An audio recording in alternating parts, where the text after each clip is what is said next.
BSc part third की आज की क्लास में हम न्यूक्लियर फिजिक्स में आगे का टॉपिक ले रहे हैं नाभिकीय गुण, न्यूक्लियर प्रॉपर्टीज़। तो सबसे पहले हम जो परमाणु है, परमाणु के बारे में बात करते हैं। तो ये जैसे कि हमारे पास परमाणु का स्ट्रक्चर इस तरह से रहता है। परमाणु के स्ट्रक्चर में जो है ये इलेक्ट्रॉन के चक्रण कक्ष होते हैं। यहाँ ये अपने पास जो है सेंटर में न्यूक्लियस होता है, नाभिक होता है। इस नाभिक के अंदर टोटल चार्ज पॉजिटिव होता है। अब यहाँ दो प्रकार के पार्टिकल्स हमारे पास होते हैं।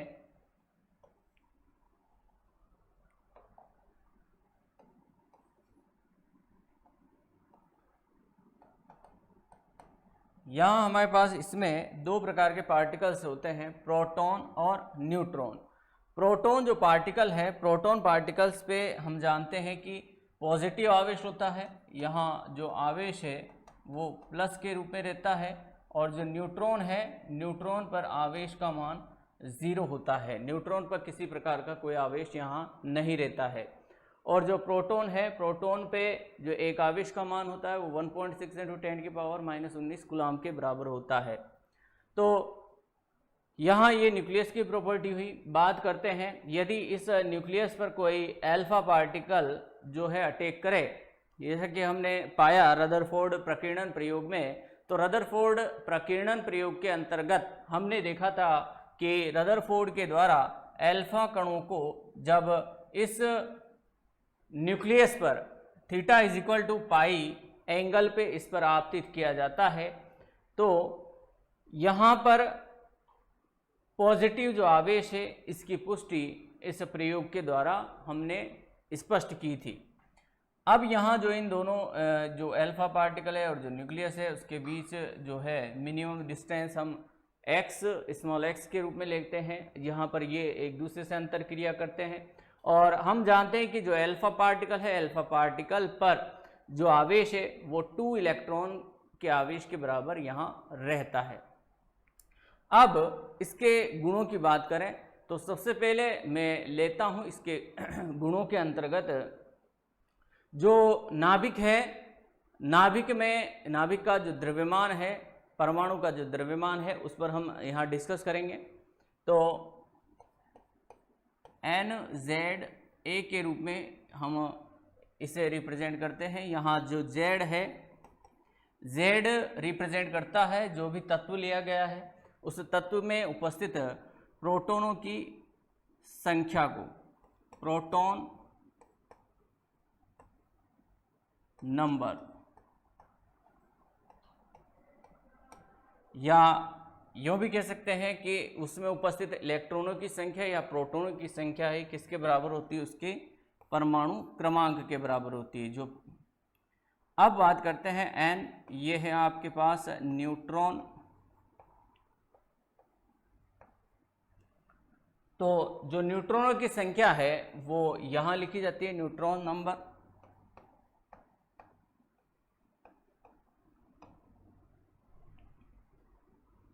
इसके बाद यदि हम बात करें A, तो ये होता है परमाणु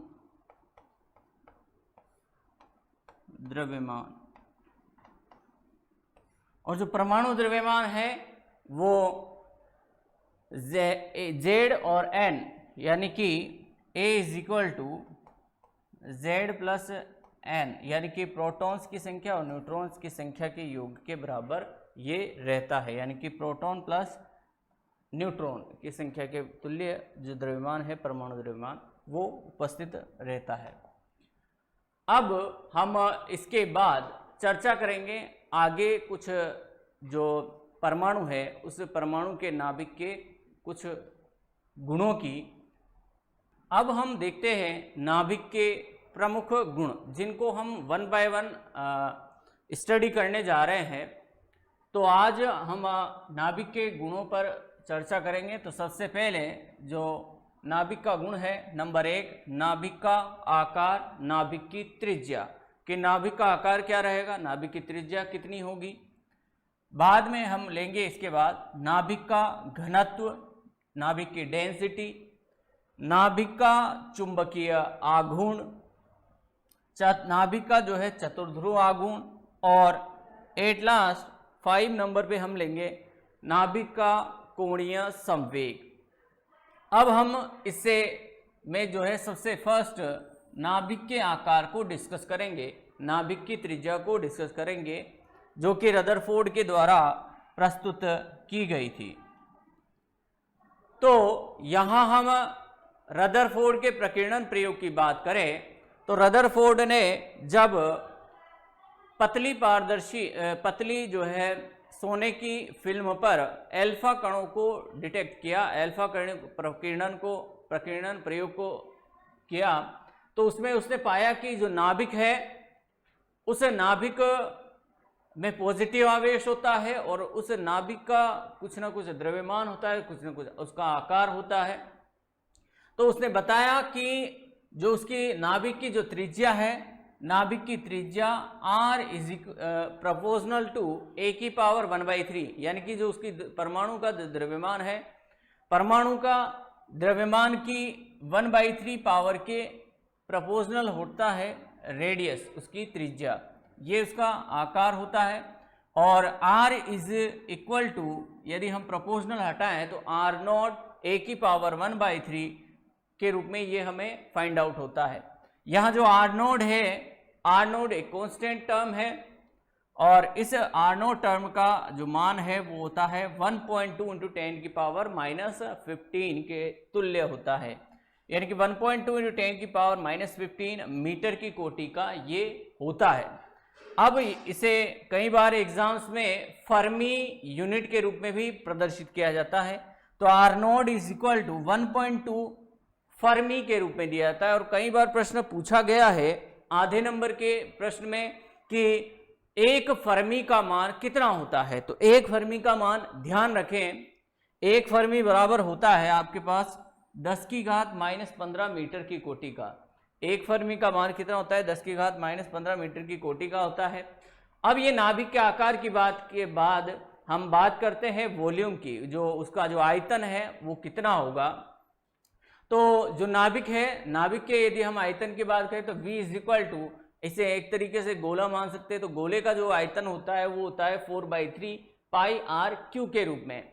तो 4/3 पाई आर क्यू में जब हम r की वैल्यू यहाँ पुट करेंगे तो r इज इक्वल टू, देखिए हमारे पास है r is equal to r0 a की पावर 1/3। तो इसे जब यहाँ पुट करेंगे तो हमारे पास volume v is equal to 4/3 pi r0 की पावर 3 a के रूप में हमें यहाँ वॉल्यूम फाइंड आउट होता है। तो यहाँ जो वॉल्यूम है वो इस परमाणु के जो द्रव्यमान है, द्रव्यमान संख्या, उस द्रव्यमान संख्या के क्या होता है?